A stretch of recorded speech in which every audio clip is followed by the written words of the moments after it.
All right, here we are with a blank spot in the middle. I don't know what happened to Ryan. Don't know if he'll be popping in later or what, but we'll leave the spot there just in case he shows up here in a little bit.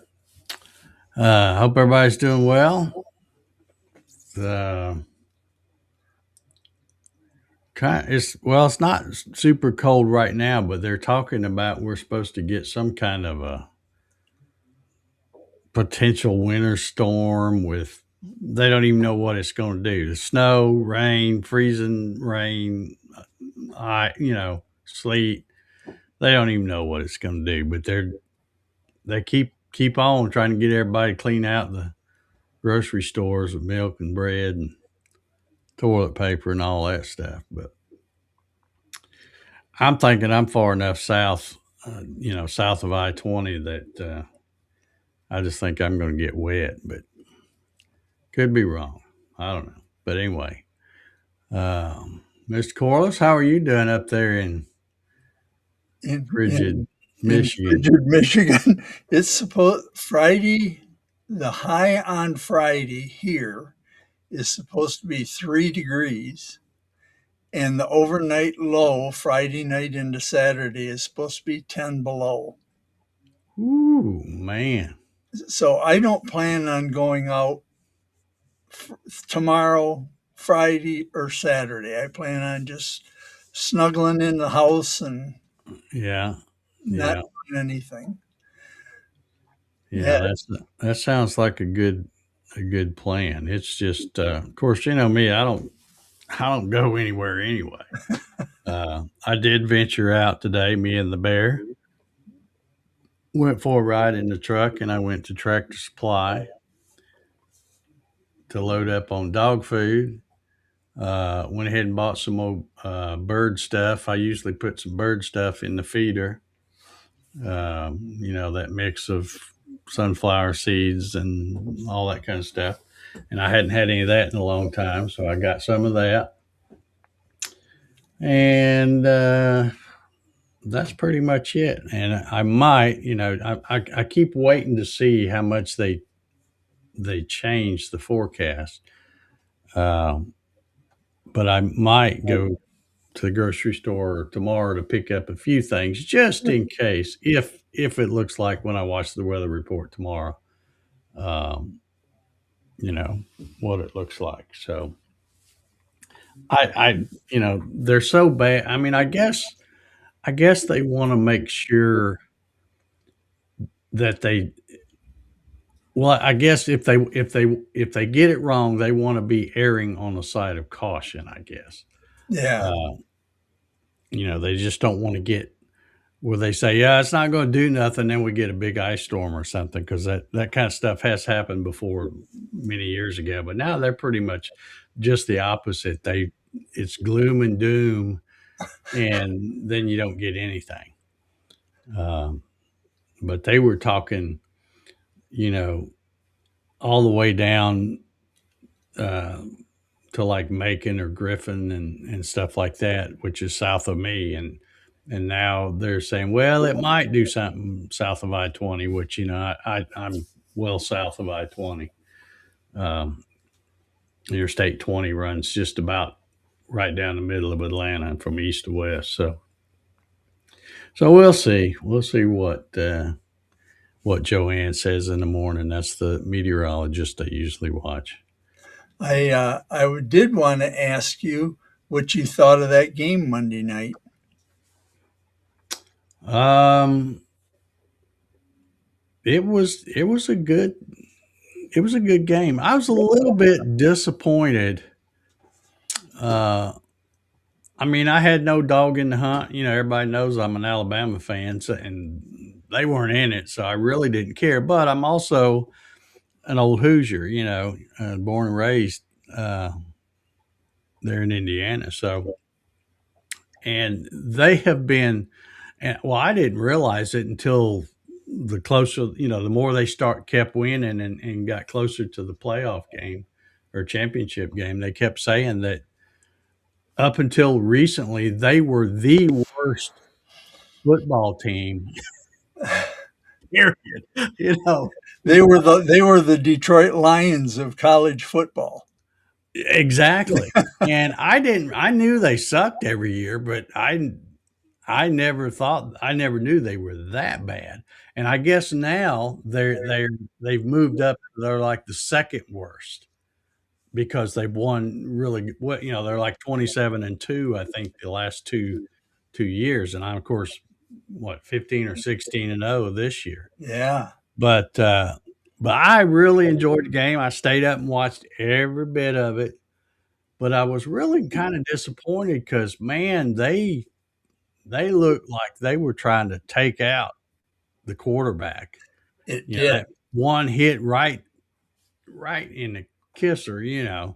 And I'm like, man, they didn't even throw a flag on that.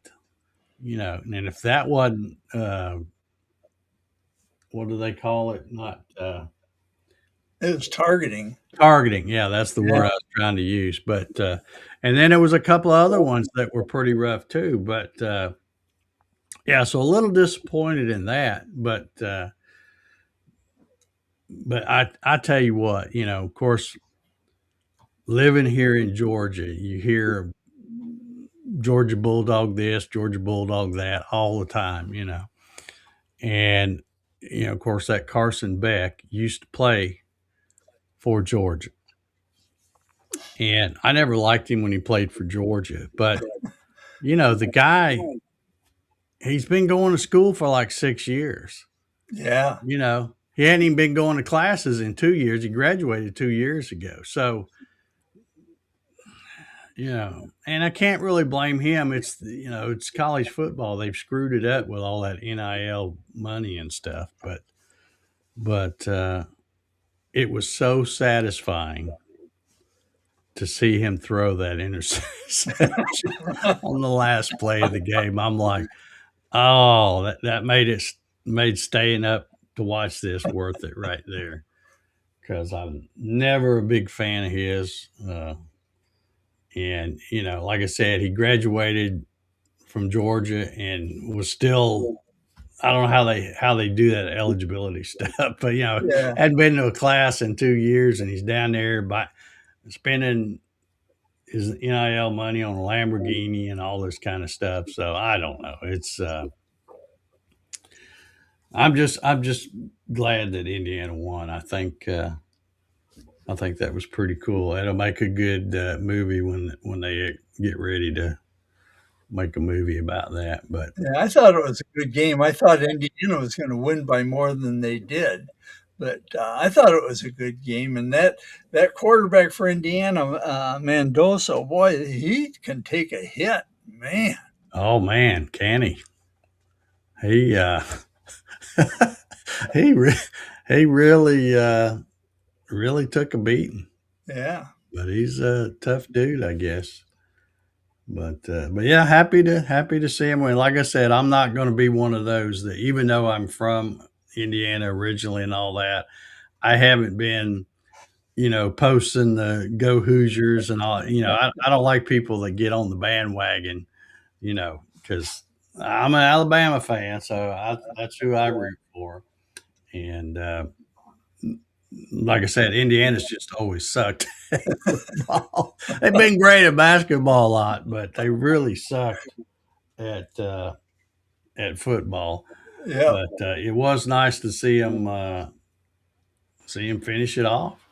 It really Hey, was. there he is. I'm gonna have to thump you. How are you this evening, Mr. Ryan? Okay, I guess. I forgot that it was Wednesday. Oh, Well, I just saw, I don't know if you saw this or not, or if you even care one way or the other, but it was either yesterday or the day before was Wolfman Jack's birthday. Oh, was it? That's Yep. awesome. Very awesome. What was his age? He's dead now. Yeah, I know, But but what is it? boy, I can't remember. That's somebody will awesome. Google it probably. Yeah. Yeah, yeah. Yeah. I say, yeah, I remember seeing that. That's been a few days ago, I think. It was his birthday. So, Yeah. all right. Well, Mr. Ballard, since you popped in here late, anything exciting going on you need to tell us about? Um, it's really cold.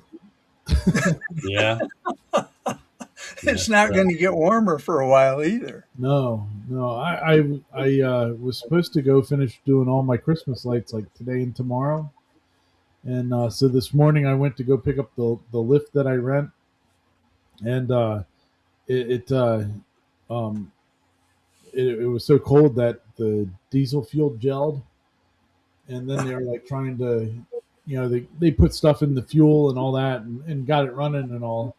And so I took it down to do the first job that I was going to take down, which is a 60-foot tall tree, and it it wouldn't start. it, it just said nope, not doing anything, and it kind of screwed up my whole day. But and then the thing sprung a hydraulic leak. Rex, what are you doing? Rex has decided to start coming down to the office. Oh, cool. Hey, Rex. Yeah. But he if anybody with a 3D printer knows, you get filament bits and pieces everywhere. And I should have called him Hoover instead of Rex, because he just, whatever's around, he just eats. I'm like, please stop. Yeah. Silver Horse 32 says Carson Beck makes 4 million. Yeah. What a game that was, wasn't it? Yeah, I don't know if you guys were talking about that already or not, but we were. We mentioned that Mendoza can really take a hit. yeah, that dude's gonna. I mean, it's unfortunate he's gonna be playing for the Raiders. So, All right. Andy says he died. Talking about Wolfman Jack here. He died in 1995 at age 57. Wow. I didn't realize he'd been gone that long. wow, So that's 30 years ago. Yeah. So he'd be 87. Yeah. Wow. All it's nice. righty. I mean, he was only 7 years older than I am now, and he had nice dark hair. Yeah. Must not have a wife and kids.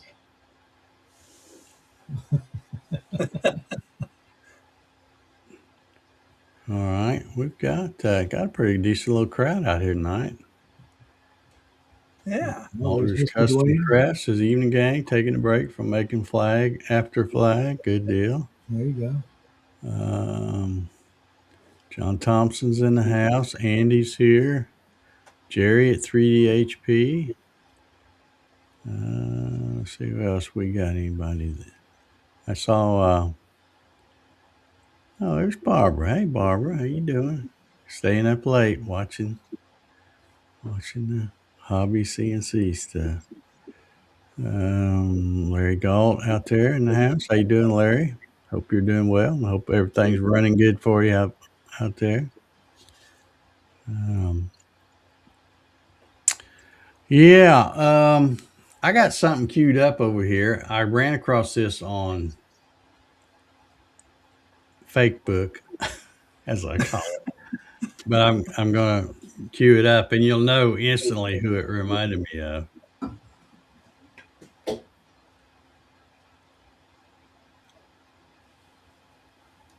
Dun, dun, dun. Oh yeah, Mr. Schuster. Yeah. This is CHS Custom Drums, and let me turn the sound on because it's real. Let me back it up. All right, Bubba. Now they're starting to get crazy on me. Yeah, listen to him turn it.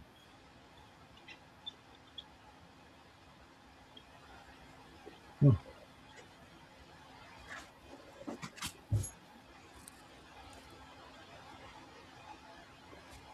Of course, they don't show it actually operating. The drum's already been roughed out, Yeah.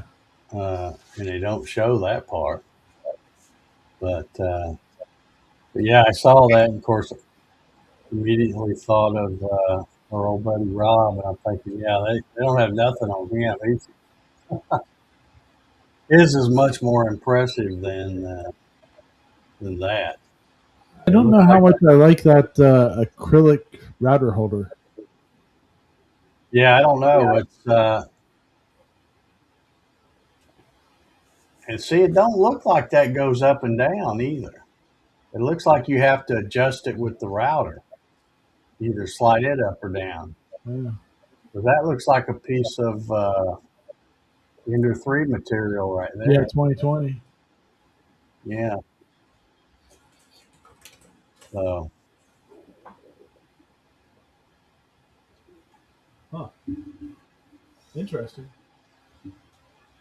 yeah, I just ran across that. Like I said, first thought was of our old buddy Rob, but not really that impressive the more you look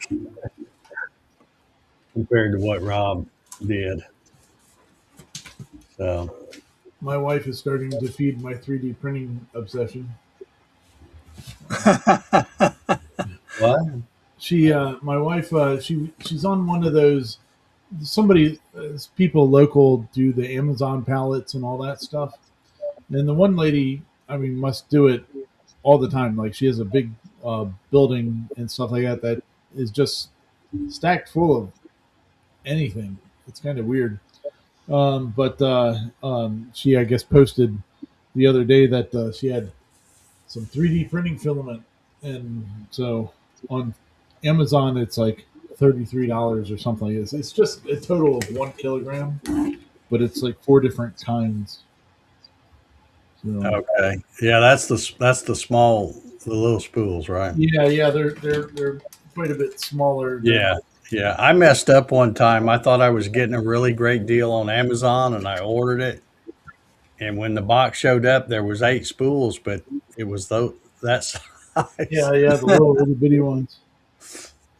In fact, I gave them away when I sold my Ender 3s. That's the filament I gave the guy that bought my 2 Ender 3s. But anyway, all right. Well, tell you what I'm going to talk about tonight. You saw my thumbnail says we'll take a uh, get in the time machine and go back in time a little bit. But I saw something the other day and I thought, well, you know what? I really enjoy looking at that kind of stuff. And I'm like, I wonder if anybody else, like the folks that tune in and watch this, if they might be interested in it. So I thought, well, I'll show it. If they don't like it, they can leave, I guess. But anyway, before we get started, I want to ask Paul. I'm going to start with Paul first because he's got seniority here on this show. Mm-hmm. Uh, Mr. Paul, what were you doing in 1988? Yeah, I'm I guessing was, you're in your 40s, probably. yep, yep. And I was rebuilding an old 150-year-old house Wow. Okay. and Now, living in it at the same time, which is a disaster. okay, okay. Well, now, what were you doing for a living? You were still working then, right? He was started to 88, build a yeah, 150-year-old house. yeah, yeah. I was still working. I worked for Michigan Bell for the phone. It's now AT&T, but I worked there, and I retired in '98. So, Okay, okay. So you were the Michigan Bell yep. person. What did you do for them? If Well, I started out as a lineman, and I did that for a while, doing heavy construction, and then I became a cable splicer, and then I became a splicing foreman, and when I retired, I was an engineer. okay, all right, So I kind of did it all when you talk about outside phone stuff. I did a little bit of everything. okay. Back in the good old days when we had landlines. Back in the good old days when we had landlines. I still have a landline. Really, I haven't Yeah. had one. I got one when I first bought this house, but I didn't keep it long because everybody. Well, not that anybody calls me, but what few people that called me on the cell phone, the smartphone, and the only people that would call me on the landline was telemarketers and stuff like that. And of course, my landline was hanging on the wall, like Yeah. like, like they're supposed to, you know.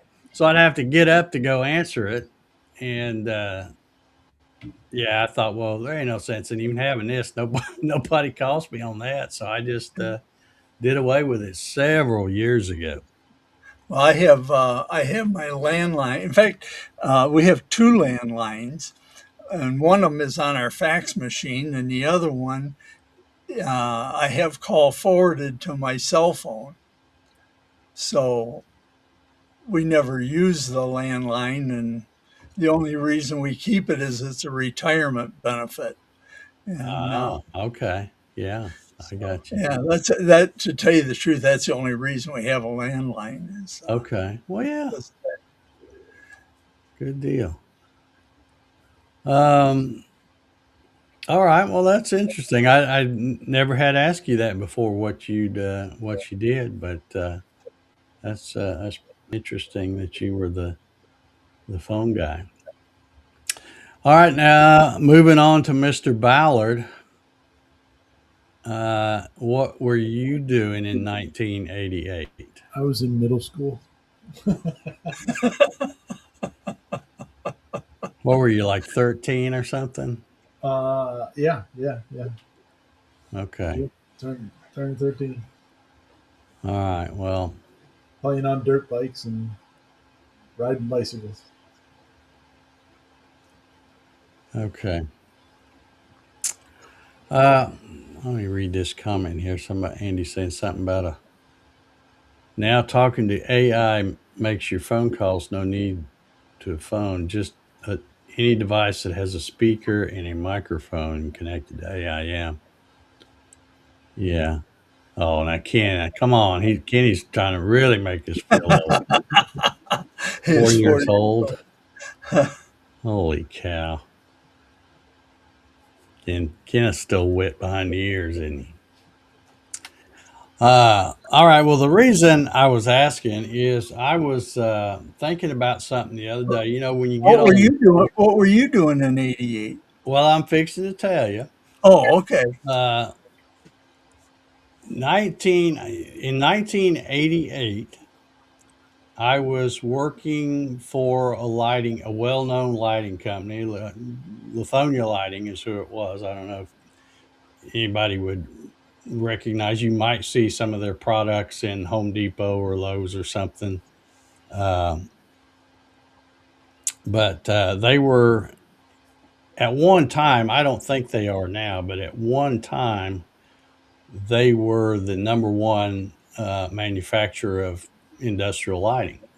You know, all kinds of any big office building you'd go in, you'd always see they always had the 2x4 troffers, but then it had just that flat piece of the lens. I don't know how to describe it, but I know you know what I'm talking about. Like the frosted plexiglass on it. Yeah, well, yeah, it was rolled plastic and it had put that prism pattern in it. Uh, but anyway, in 1988, I had started to work. Actually, I worked for that company three different times because I kept getting laid off, and finally, when I went back the third time, it stuck, and I was fortunate enough to get into a department where I wouldn't get laid off. But uh, I started to work there in 1983. So in 1988, I'd been there 5 years, worked all kinds of different jobs, worked on the assembly line. I'd worked in their fabrication department, running big, huge. They were automated presses, but they were kind where you put the big heavy coil of steel on it and run it through the dies, progressive dies, and it would just boom, boom, and you basically all you did was stand on the end of it. When it pushed it out and cut it off, you flipped it over, set it on a pallet, got ready for the next one before it popped out and cut you in half. But anyway, in 1989, or probably the end of '88, Lithonia Lighting decided to do something that was really, at least for them, was really different, because they were a unionized, plant,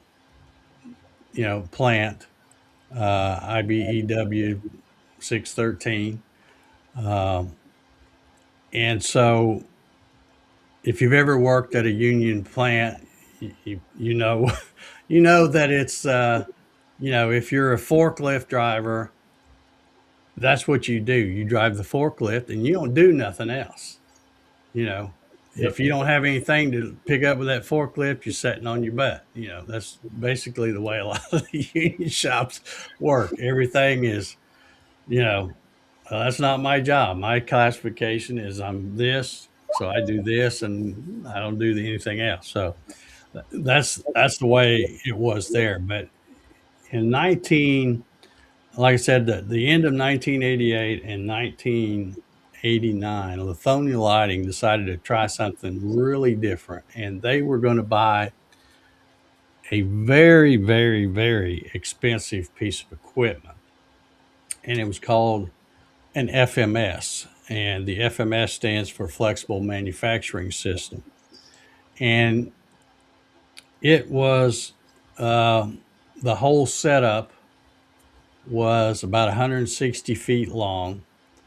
It had, on the far end, on the where it all started, it had two big, real heavy duty scissor tables where you would set pallets of steel, and you would move one end this way, and when it wasn't being used, you'd move that one out, and this one came in the other way, and then would move up that way. And they all were on these like tracks that were stuck down into the concrete.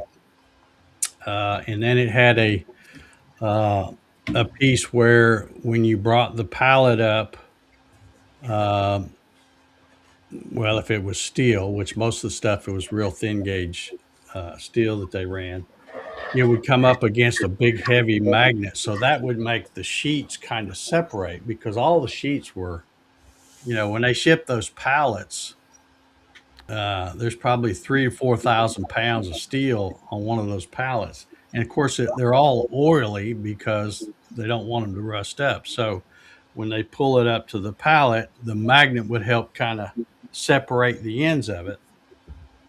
And then they had a section where it would come down with some big suction cups, and you had to adjust the suction cups so that it would fit on the pallet just right. And then the suction cups would come down, pick up that piece of steel on the end, and of course, dragging it across the magnet would help separate them.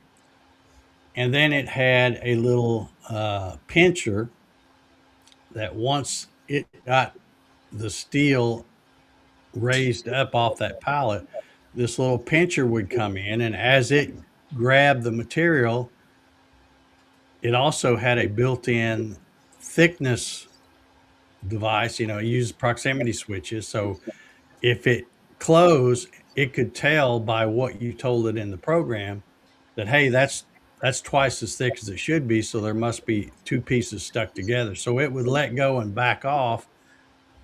And then the other piece more than likely would fall back down. Um, and then it would go in again and pinch it, and then it'd go, oh, okay, that other piece must have fell off. Now it's good. And it would pull it up into a kind of a little station where it would hold that until it was ready to feed into what they called the S4 punching cell. And once it got that piece on there, it would feed that thing in. And we're talking when I'm talking about sheets of steel, we're talking they were uh, about 5 by 10. They were 5 foot by 10 foot. They were big pieces of material. Some, I mean, we got it in different sizes. Sometimes it would be 4 by 10, sometimes it would be 4 by 8, but most of the time it was 5 by 10 because that's what that machine could handle, and you want to get the most parts out of it, whether it be, and you could nest different parts and all kinds of stuff. But anyway, that thing would feed in to the S4 and it would hit a stop. And then there was what they called the manipulator. It was this big arm that would swing in and it had a row of pinchers and it would grab that sheet and it's holding on just to the very edge of that sheet. And it would take that sheet and manipulate it or move it around different ways, all up under a punching head, which had, I don't even remember exactly how many stations ours had. I think it had, I don't know, about 30 different size punching stations that were set up in little cartridges. And it would punch these parts out. And then it also had a right angle shear. So as it moved across, and I'm going to show you video that, unfortunately, I don't have any video from back in 1989 to early 90s because one, nobody had smartphones to shoot video of the thing. And of course, you're probably not supposed to shoot video at a workplace anyway. And then, of course, the other thing is YouTube wasn't around. And I think YouTube started in 2006. So they do have some videos, but they're newer. But as I was watching them, I'm like, well, they've kind of polished up the machines and made them a little sleeker looking, but the basic principle is still there, and it's really cool. So I thought I would share it with y'all and see if y'all enjoy enjoy watching automation like I do. But but anyway, so this manipulator, after it ran parts, like say we were going to run a 2 by 2 troffer, and we might get 8 of those out of a sheet. Well, that right angle shear would separate each piece, each of the 8 pieces. And when it cut that final cut, it would send it down a conveyor belt and it would either stack it if you wanted it to.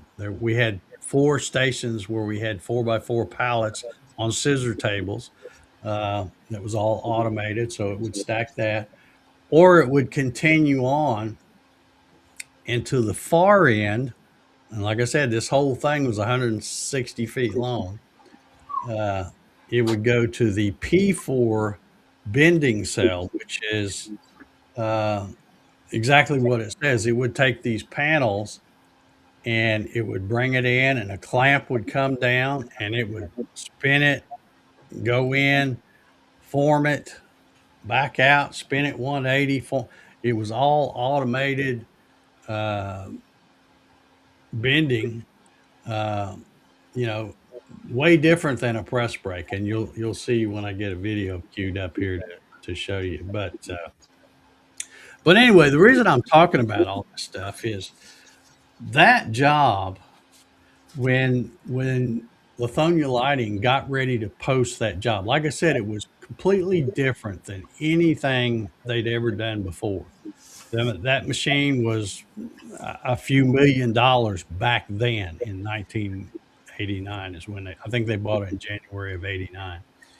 Um, but in a union shop like that, when there's a new position or an opening at something, they have to post the job. Well, I remember I was working in the plastics department at the time, which is in a whole separate building.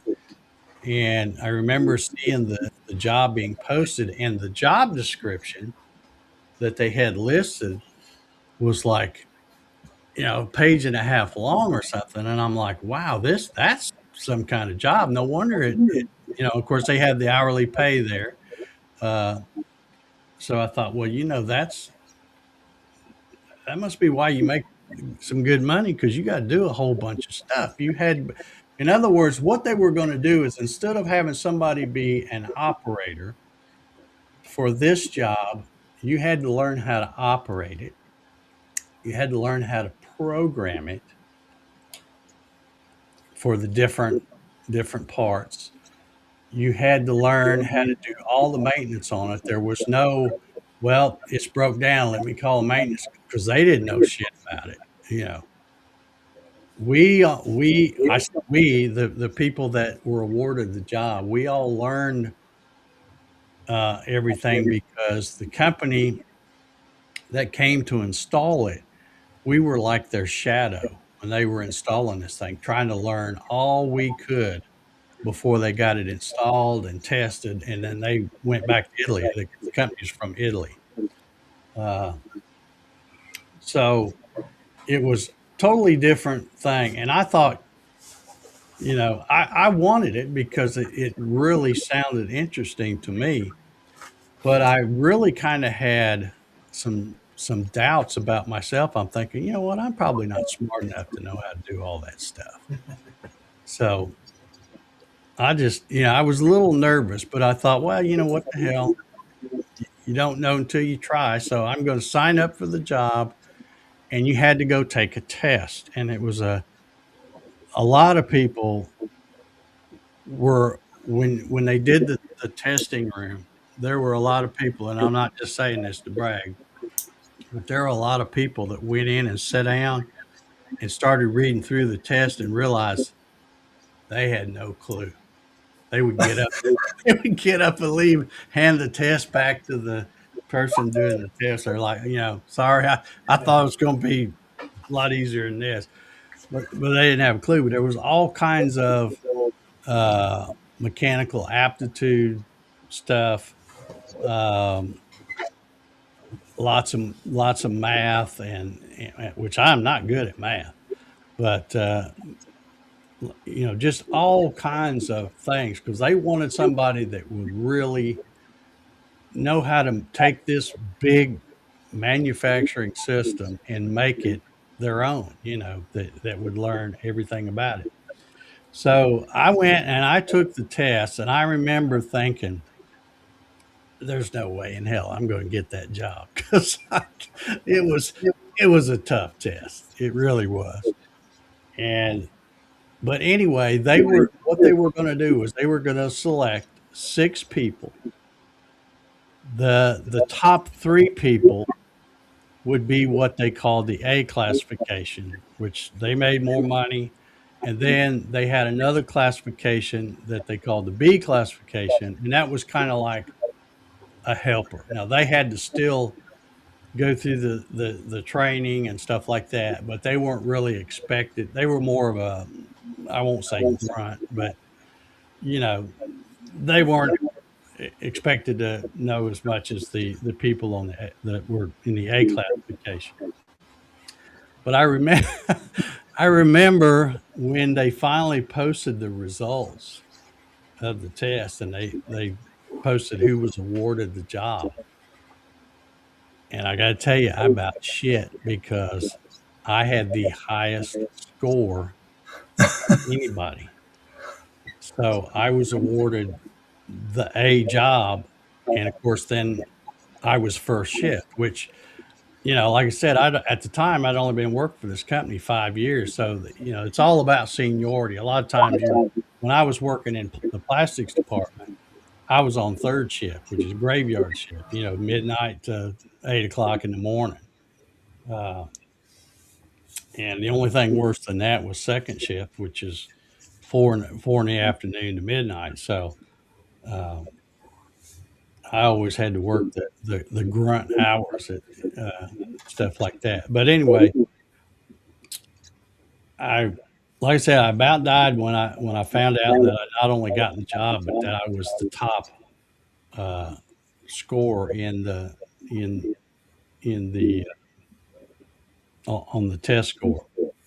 So I'm going to show you tonight because I think it's cool. Um, and again, the videos that I have saved, I got them saved in a little playlist here, I think. So I'll try to get them queued up. The name of the company is Salvini. It is a uh, Italian company. They now have some stuff in the U.S. as well. I think they may be all over. I don't know, but they were based out of Cincinnati. Like if we had any problems that where it was warranty work or something where they'd have to send a technician down, we'd have a guy named Jeff. I can't think of his last name, but he would come from Cincinnati. Uh, but anyway, I'm going to show you a few of these videos. Let me get. I'm going to keep the sound muted because I don't know if there'd be anything. Oops, not that day. Yeah, there might be like copyright music on there. Let's see. Oh, I've already got it here. Okay, let's change this around here. Let's do. Um, let's see if we can. Oops, that didn't do it, did it?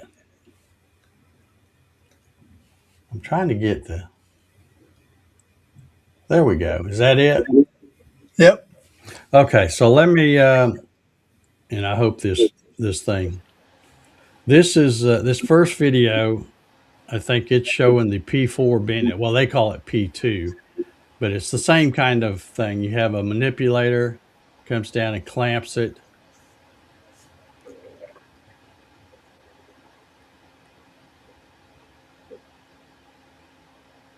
Yeah, this is really a kind of a small machine. Like I said, there's no seeing the exact machine that I used to run, but this is all pretty similar. You can see all the tooling switch around. Yeah, I mean, it's just everything is automated. that's cool. You can see a big. That's probably not a stepper motor. It's probably a servo. But you can see that on the back of the manipulator there. But you can see how it really quick knocks out some parts. Let's see. I don't know what some of these are. I saved them in here. We'll go through and look at them. Now, did you have to write all the code line by line by line, or? Yeah, well, that's the other thing. I'm sure these videos you're seeing today are, much newer. For example, this one was from 9 months ago, so I'm sure they probably got some much better software that does a lot of the stuff for you. But back in 1989, we had to learn how to, and it was I don't even know what you call the code. I remember if it was a program for the S4 punching cell, it started out with SDL. And then if it was for the punching cell or the P4, it was PDL. Uh, but let's see what this one's showing. Okay, this is showing yeah, I may stop it a few times here to show you this. Okay, now see, right back here, we did not have this, but this is a tower where you can load up the different sizes of pallets of steel, different gauges, might be aluminum or galvanized or who knows what in there. Uh, we had we had racks, and that's the other thing. Like I said, we had to do it all, so there wasn't no forklift driver you could call to get the stuff out. You had to get on the forklift yourself and go to the rack and pull a 3 or 4 thousand pound pallet of steel out of a rack that's up, you know, 20 feet or something like that. Fun. And then set it on the table and wheel it in. But this one is showing the automated rack here. But this is all the same. You can see how it comes down, it feeds in here. And this is the S4 punching cell. So let's see if they show. Yeah, there's the manipulator.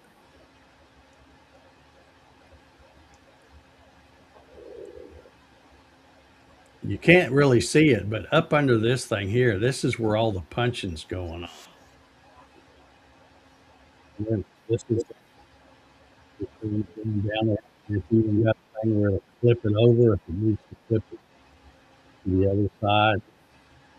But it basically, you start out with a pallet of steel on the far end, and by the time it comes off this thing, it's a formed sheet metal part. Huh. And, this was all part of their, back in the day, they used to call it just-in-time manufacturing or lean manufacturing. Yep. Yep. Uh, so they didn't keep, it was for the smaller orders, uh, but they didn't keep them in stock. It's like when they got it, they run it on this thing. But I mean, and the reason, and I don't know if I mentioned it before, but the reason I'm showing you this is this is the job that really made me fall in love with automation and kind of lit the fire under me, because after I left this job about 5 or 6 years, I guess it's about 6 years later. Uh, I hate to badmouth the company. I thought I was going to retire from there. I love that company. But I saw the writing on the wall. They were getting ready to move a bunch of stuff to Mexico. And, you know, that's the, that's the way it went. So I decided to move on and go somewhere else before. But I like this kind of sheet metal fabrication stuff. So I always kind of look for jobs in that. And that's why I worked for a lot of different job shops. And that's kind of what got me doing the knowing the things that I know now, like how to 3D model in CAD, um, different things you need to know when you're designing sheet metal parts and stuff like that. You can see just how crazy the automation is for with Yeah, this that's wild. particular unit. This one looks like they're showing off because it's got a little bit of everything. Um, let's see if I can hit this one. Whoops. And in the end, it comes out as a tissue box. Okay, yeah, there's the name of the company, Savanini. FMS S4 and P4. That's what we had. Like I said, not nearly this new, but here you can see the sheets feeding in, one's going in. If you're able to grab it, and they show kind of a simulation of the head punching. There you can see that it has some rotating tools, uh, which came in really handy because a lot of times they used can't think of the name of that punch, but it was a thing, and there'd be some at 0 degrees and some at 90. So you'd put it in the rotating tool and then program it to rotate it. There's the right angle shear right there, separating the parts. Huh. And then it feeds it down. And like I said, it will either stack it on a pallet or run it on down through the P4 bending cell. So if everything was working right and there was no problems, once you load the steel, the finished part comes out the other end. Right? Say that again, Paul. If everything's working right and there's no mess ups, you put the sheet of steel in one end and a finished part comes out the other. That's correct. That's correct. And having this job too. Now you got to remember. Let me. Y'all will really get a kick out of 100 this. bends in 4 minutes, it says. Yeah, the machine we had now, like I said, what I'm showing here in these videos, this looks a lot more modern uh, than what we had, but the process is still the same. Yeah, yeah. They're just making them a little slicker looking. But back in 1989, the machine that we had, like I said, 160 feet long, did all this stuff. The computer that ran this thing was an IBM 286. It had two 10 megabyte hard drives in it. And Wow. I remember after we had had the machine a few years and the storage was starting to get full and stuff, they came in and replaced those two 10 megabyte hard drives with 20 megabyte hard drives. And I'll Man. never forget the guy that was over the FMS department. He had those two 10 megabyte hard drives sitting in his office, and I was in there talking with him one day. I said, "Mark, what are you gonna do with those hard drives?" He goes, "Well, I'm gonna throw them away." He goes, "Do you want them?" I said, "Yeah." So he said, "Well, here you can have them." So I had just bought I think it's called an 8088 IBM uh, computer with the old big CRT monitor and all that, but it did not have any hard drives in it. It had two 3.5 inch floppies. So I took those two 10 megabyte hard drives, and I didn't know anything about computers, but I would get my hands on, back then when computers were just starting to take off, there was PC computing and they had all these different magazines. Well, I would get those things and just read them cover to cover, trying to learn everything I could about computers.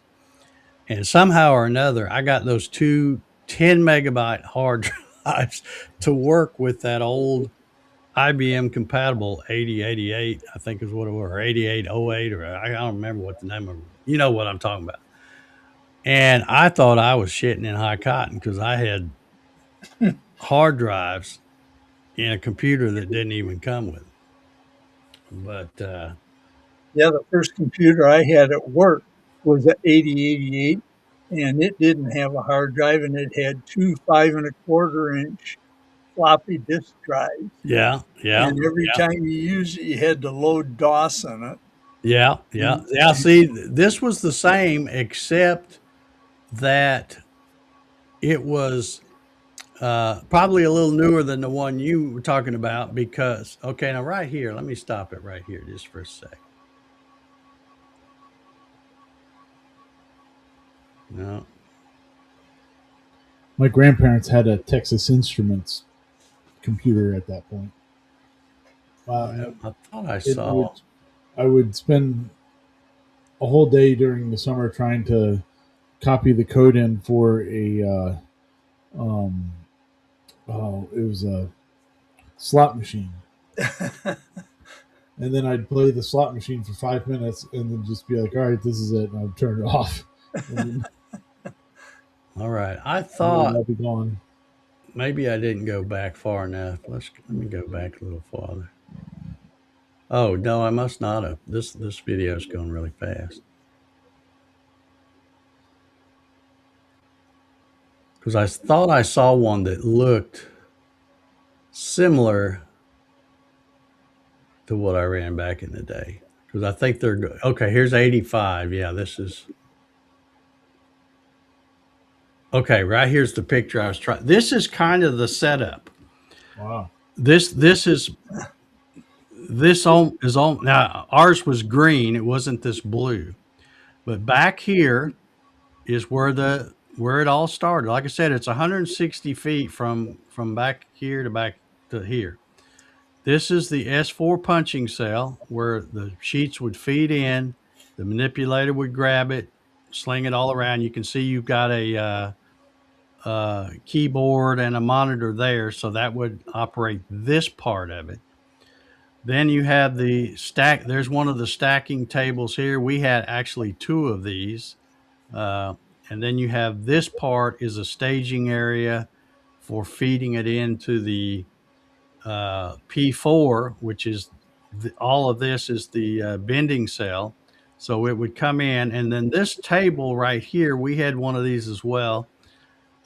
when it spun the part around, it feeds it in and bends it, comes in, spins it again, and pushes it in again, and bends the other side or whatever. When it gets all done, it comes down this conveyor belt, and then this table tilts up. So, in other words, this part right here drops down. So it raises up and it would roll the part down to you because the operator would be standing right here and you'd have a dolly with a pallet on it to stack them up as they came off. But this most, like I said, ours was green and not the blue. But we also had the cream colored, the manipulator for the P4, and then all the little stands here are that cream colored. That's about as close as you can get to what we had. And you can see this is saying 1990, and we bought our system in 1989. So that was uh, that was just a ton of fun running those things. And now here's the green that we had. That's Oh, I guess I missed it, but anyway, and you can see how they started adding more protection around them. Uh, they started enclosing them a lot more, especially when they started adding laser to it. They would have uh, more of an enclosure type thing. But I would love to go to where a plant where they have one of these newer ones and just see what the programming and because I'm sure they probably got software, similar to Vectric or something, where you're basically bringing a part in and putting tool pass on it, and it figures all that out based on where the tools are in the head. But unlike, um, like I said, the manipulator moves that whole sheet around, and the punch doesn't move. It's all stationary in the head, so it has to move that whole sheet in, to the right location for it to punch that cell. Huh. Pretty cool.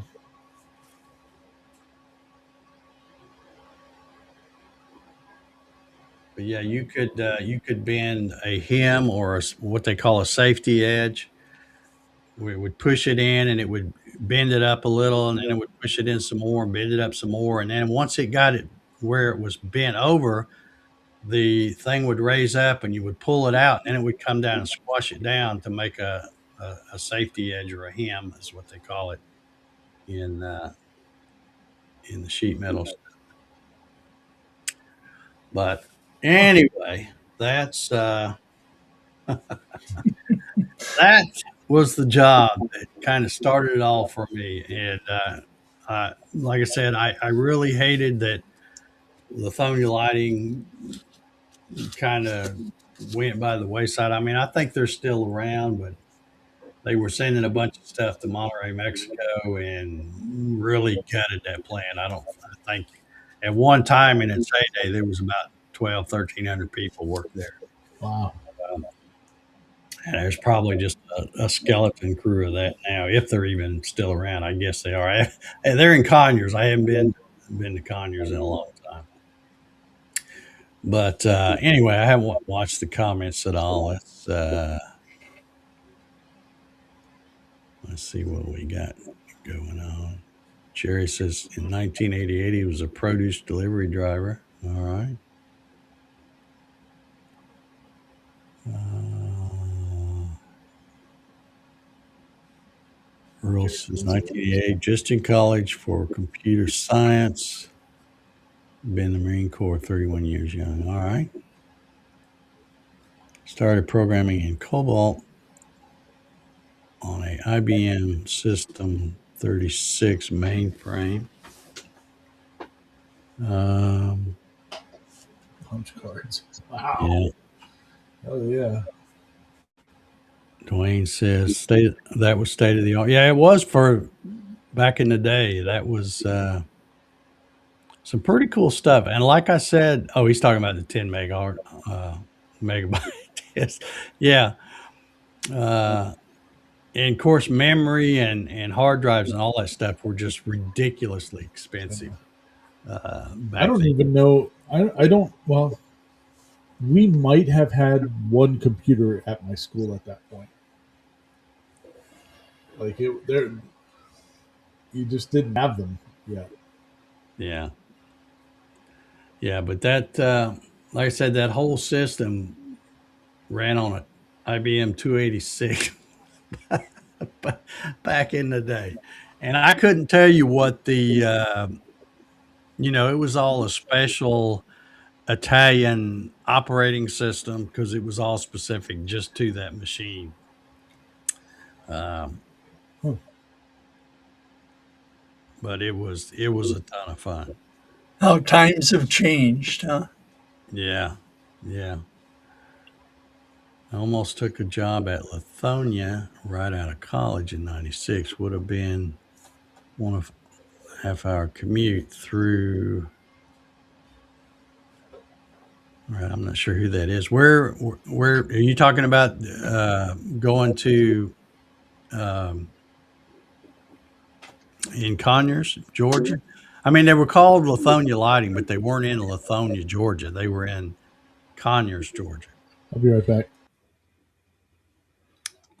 But and then they also have a plant, um, or they did. I don't know if it's still there, but they had one in Americus, Georgia, which is south of here, um, about an hour or two, maybe something like that.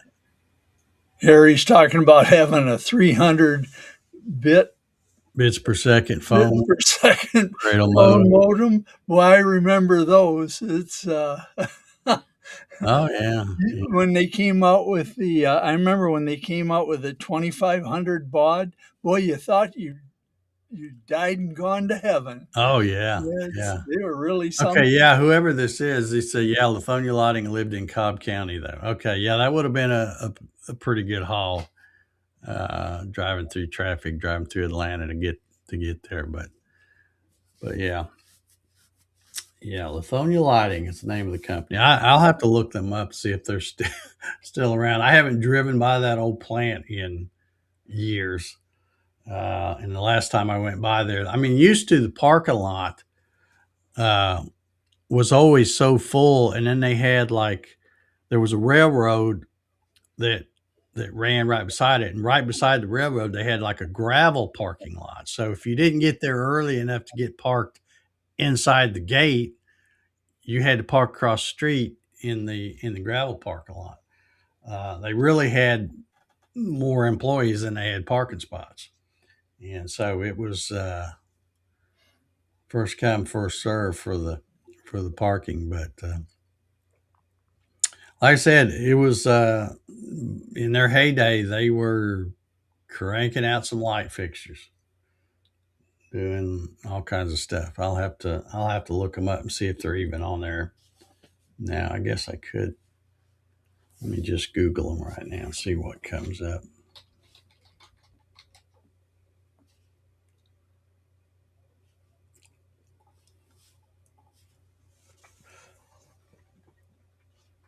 Well, you think how much things have changed in the last 30 years.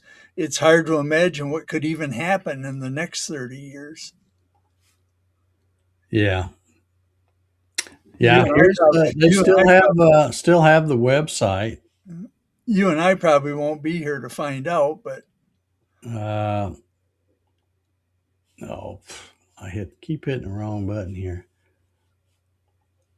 Yeah, here's their website,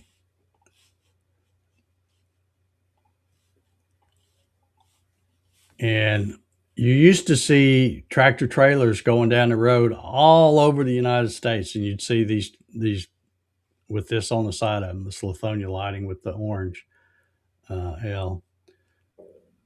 But let's take a look and see if they make the same kind of stuff. But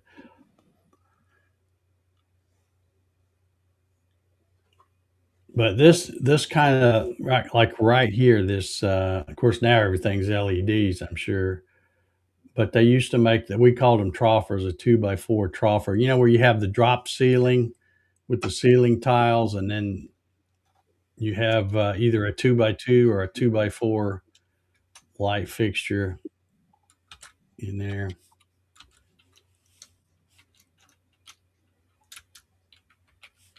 Yeah, there looks like a 2x2 right there. Of course, they've got all kinds of fancy stuff now because back then it was all fluorescent stuff when I was working with them. There wasn't much LED stuff and stuff like that. Yeah, I said I worked in the plastics department. This is what I'm talking about. Those little they just start out with plastic pellets and run through an extruder and squeeze it out between two rollers, and it would make these little prism plastic things that went in these little frames uh, for the diffuser. All kinds of stuff. But yeah, they are. In fact, I don't know what I would get if I Googled and see what. Yeah, Harry says blinking fluorescent tubes and ballast that got hot and drip tar. Yeah, you'd have the old ballast in it. Yeah. Like I said, at one time I worked on the assembly line, and you'd have you know somebody would set the troffer on there, and as it would go down, somebody would put the ballast in, and most of the time it was women working on the assembly line. They seem to be better at wiring all that stuff as it's moving, uh, going down the line. But yeah, they put those things together and had an automatic boxer thing that boxed them up and put glue on it and stacked them up. They ran those things by the thousands back in the day. I But remember anyway, too, you get a ballast that'd get too hot, it'd start smoking, and just you'd think the place is going to burn down. yeah. I've got in my shop around back. I was out there just yesterday, and when I got that shop, I went and bought four little old cheap. They're 4 foot long, but they're the fluorescent fixtures, and then they hang on a chain. I've got four of them in there, and I had one that had quit working. The bulbs were no longer good, and I had a box of lamps that I'd bought back when I first got those, and I thought, well, man, these are so old, they may not be any good either. But I put them in there, and sure enough, they uh, they still work. But you know how when you first put up one in and it's cold, it does that, does that stuff like that. So I'm thinking, yeah, I just need to get on Amazon and order some of those cheap LED things.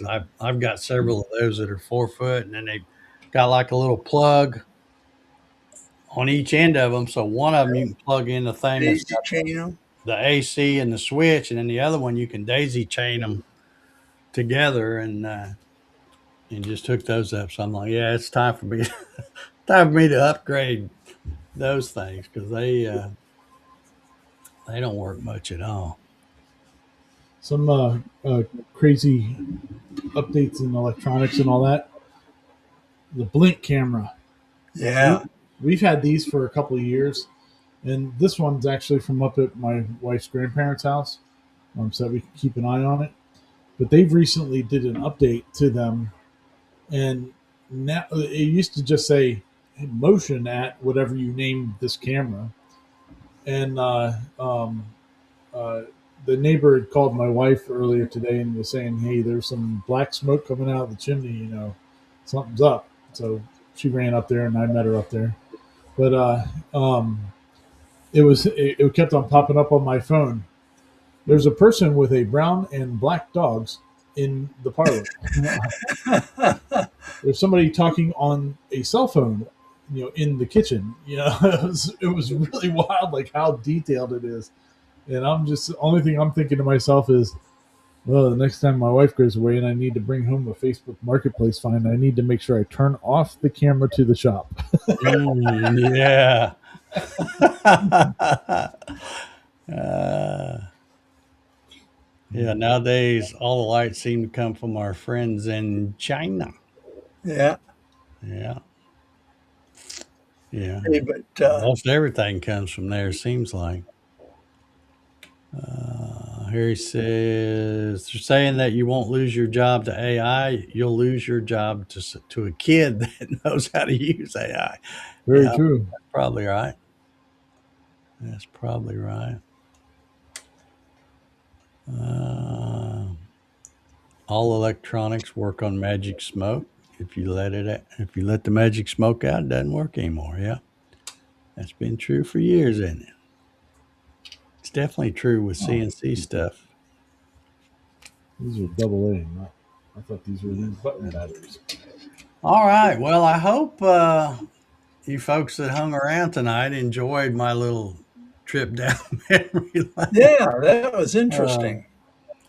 you know, a lot of folks just think I've always been Dave the CNC guy, and that's not really the case at all. I've done a lot of things, especially working with Lithonia Lighting. I worked in the plastics department, assembly line, and then of course the when I got that FMS job, uh, that's where I really and like I said, I had my doubts about signing to try to get that job because I thought, well, do I really? I don't know how to do this stuff, and I'm thinking, well, nobody else does either. So we'll just see how. And then when I outscored I don't know how many people. There's like 1,300 people in that plant. Well, I don't know how many of them tried to get that job, but there was a lot because it paid well. Yeah, And, of course, the reason it paid well is because you were expected to do everything. You drove the forklift, you got your own steel, you unloaded it yourself, you loaded it yourself.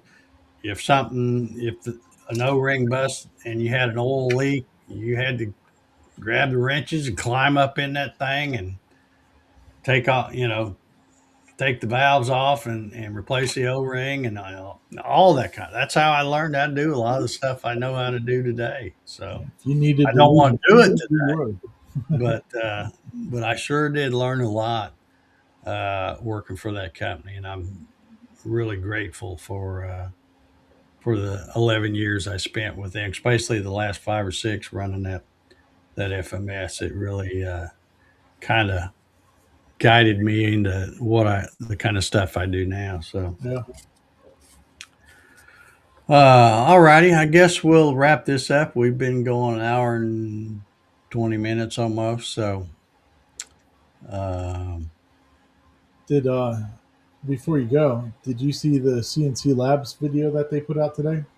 Or I maybe saw that they put one out, and I remember seeing it, and I'm thinking, oh, I'll go back and watch that later, and I don't think I did. What yeah, was it about? it's about they tear apart one of their ATCs. Oh yeah, yeah, yeah, So you yeah. can That's see the right. guts. I did not see it, but I remember now when you said ATC It's pretty interesting. that's what it's about. I really find it interesting that they kind of say it in there. They're like, we're showing you the guts of what we've done, and I mean, they designed that whole damn thing. It's which is pretty impressive, but it's an interesting piece of kit. Yeah, yeah. I'll have to go back and watch that. And by the way, if you were watching last week, you know that I talked about because Cody was on there. I hadn't seen him out there tonight, but uh, after the show was over last Wednesday, I ordered my old flutes that we were talking about, Nice and they're running a little bit behind, I think, because Monday was. Uh, holiday. Martin Luther King MLK Day. Day. So I don't know if UPS was running or not. They might not have been. I know the mail wasn't running. But anyway, according to the UPS tracking number, they'll be here tomorrow. So I will be making some shiny chips Ooh, or Chinese chips. Which I can't say it right. But yeah, got. I think I've still got some aluminum scrap out there, so I'm going to be cool. playing around with doing some of that stuff. So all right. Well, I guess we'll get ready to sign off here. Paul, you got any parting words there, telephone guy? No, but I've enjoyed the walk down memory lane. That was interesting. Yeah, that was. I mean, it was one of the most interesting jobs I've ever held. There's another one that's came after that that was really interesting too, and that was for the first real sheet metal job shop that I worked for, and that's because I had a um, well, I started out and I really didn't know anything about CAD, but I learned, I just, me, I'd dive right in and try to learn something. So I learned how to draw 2D in the CAD because they use TechSoft software to program all their equipment. They had Wiedemann turret presses and, all that kind of stuff. So that's the kind of programming I was doing then. And then I was drawing in 2D.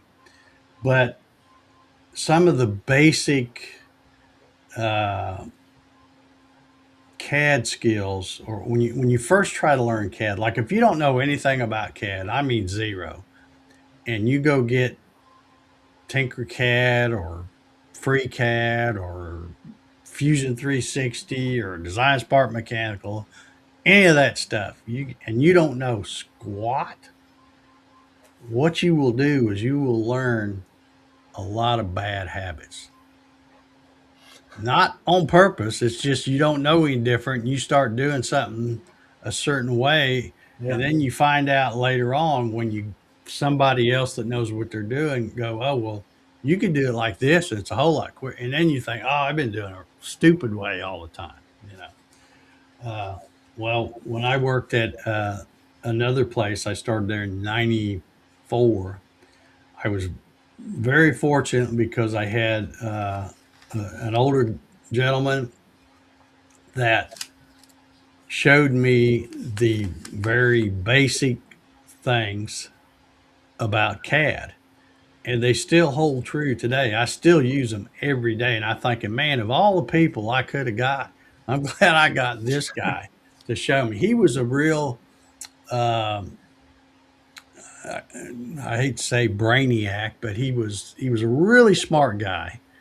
Uh, and one of the things he taught me is and this is doing 2D stuff, but he said because you had to we didn't have any software that would take a sheet metal part and unfold it. When we're looking at a customer's blueprint and it's of a sheet metal part, but it's all folded and showing the different views and stuff, we had to try to picture that flat because that's how we had to program it to Yeah. run it on the press, and then you know, the press brake would form it up. But he taught me the simple way. Just he says like when you're building a house, you start with a good foundation. It's the same thing when you draw one. You have to lay out lines that really don't have anything to do with the drawing, but they're lines to help you know where stuff goes. I forget what it Like was like reference construction lines, lines. like reference lines, and Yeah, yeah, that kind of thing. Well, we would put a center line, and then we would do the math to figure out what the part should be dimensionally in the flat, and then put those lines out there, and then we just work from the center out to develop the flat. And of course, nowadays they got software like with SolidWorks. You model in 3D and put the bends on it, and to flatten it, you just click a button, and it goes. Bloop. That's it.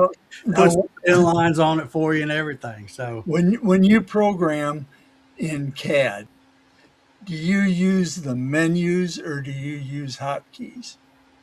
I've never been a hotkey person. Haven't you? I haven't Never. either. That's why I I wondered. mean, I use a few, but only because I can remember a very few. Like when I'm drawing in Design Spark Mechanical and I'm moving stuff around and I've got it all way out here, I know that if I hit Control Z, it brings everything right back in the center and as big as it can make it. So but yeah, I've never been much of a hotkey guy. I'm usually hitting the icon with the mouse, and well, I'm not near as good at Design Spark Mechanical as I used to be with SolidWorks. But in SolidWorks, they, you know, even when they changed versions, now at the end they screwed things up. But you'd get a new version and you'd load it in, but you would have you could set up your own custom blocks of icons, because it would come one way and you go, well, I don't ever use that one, but I use this one all the time. So you'd put little blocks and say, okay, this is the stuff I use all the time. And once you get software like that set up, it's all muscle memory. And you can get so fast at drawing stuff and doing stuff because you don't even look. You go and you hit that icon, you know exactly where it is. And that's the way I was with SolidWorks. Now, it's been a few years since I've used it, so I'm sure I would be pretty rusty at it now. But I don't plan on trying to use it again. That's why I do the Design Spark Mechanical. It does what I need to do. So here he says first cab was Unigraphics at McDonnell Douglas, now Siemens. Yeah. Doug uses hot keys for the ones I can remember. Yeah, I just have trouble remembering that. It's just like with Vectric. That guy, what's his name? Kyle Ellie. Kyle, yeah. He knows those hotkeys. He's awesome at it. And I'm like, I watch him sometimes and I see him do one. I'm like, oh yeah, that's good. I'm going to remember that. But heck, I don't remember it. But there's a few in Vectric. I know that if you hit the end, that That's node node editing. editing and I don't know, one or two others, I guess. But I just have trouble remembering the hotkeys. And to me, it's easier to take the mouse and go hit the icon or hit right click and drop down and do stuff, and then than it is to try to hit the hotkeys on the keyboard. But Kenneth, I didn't know this about you. Yeah. He says he used to teach AutoCAD, taught both hotkeys and the menus. And now is this the old kind of AutoCAD, like AutoCAD 12 or something like that, or more recent? All right, we've been here an hour and a half. Let's get ready to get out of here. Um, Paul, no, any parting words or? Nope. I'm just that I enjoyed the video and the show tonight. Yeah, well, that was a pretty neat little machine. Like I said, the one that I ran was much older than what you saw here because there wasn't any video or YouTube back in that time frame. But the basic stuff is still there. Didn't have all the safety features either, did it? Yeah, there was a lot of stuff. They really enclosed stuff, and I'm sure over the years, well, in Italy, I don't think they had much. Different countries, they're like, yeah, we don't need Yeah, they it. don't have OSHA in Italy, I don't Yeah, If, but if when they you're too bring a stupid to put machine your over fingers to where the you wouldn't put your wiener, then that's your own fault. US, yeah, yeah, yeah. All right. Well, Ryan, you got anything you want to tell them about Saturday night?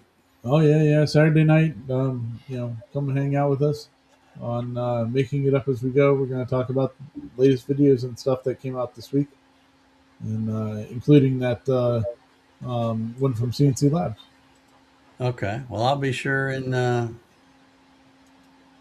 well, I'll maybe if I don't forget, I'll watch that video between now and then. But whether I do or not, I'll watch Cool, show Saturday. good times. Check it out. I don't think well, let's see. Is there any football this weekend? Oh yeah, Sunday. Oh yeah.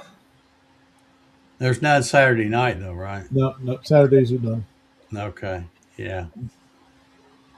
All right. Well, we are going to get out of here. Like I said, I hope everybody enjoyed seeing some of that stuff, and now you know why I am like I am. All right, let's get out of here. Let me hit the outro button, and we will see y'all next week. Everybody have a good one.